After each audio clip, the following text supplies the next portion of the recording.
100 آدمی بھی قتل کر دے، اگر ہو میرے پیاروں کے قریب تو میں بخشے فرما دیتا ہوں، اگر دور ہو اللہ والوں سے اللہ اس کو بخشے گا نہیں۔ فرمایا فاصلہ نہ ہو، اب درمیان تھا یہاں، وہ مرا تھا یہاں، درمیان سے بھی پہلے، لیکن اللہ کا فضل دیکھو۔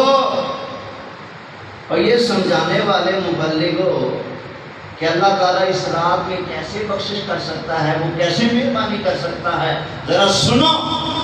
نبی کریم علیہ السلام نے فرمایا جب فاصلہ ناپنے کی باری آئی تو اللہ تعالیٰ نے ادھر والی زمین کو حکم دیا جدھر سے چلا تھا، فرمایا پھیل جا۔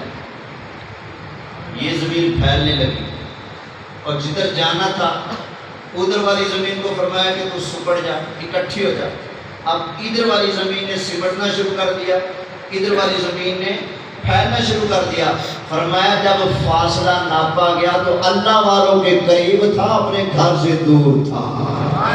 اللہ تعالیٰ نے اپنے پیاروں کے قریب کر کے اس کی بخشش فرما دی، تو پتہ چلا بندہ اللہ کی بارگاہ کا، اللہ کے پیاروں کا لوٹا نہ بنے، وفادار بنے، اگر کمی رہ جائے اللہ خود پوری فرما دیتا ہے۔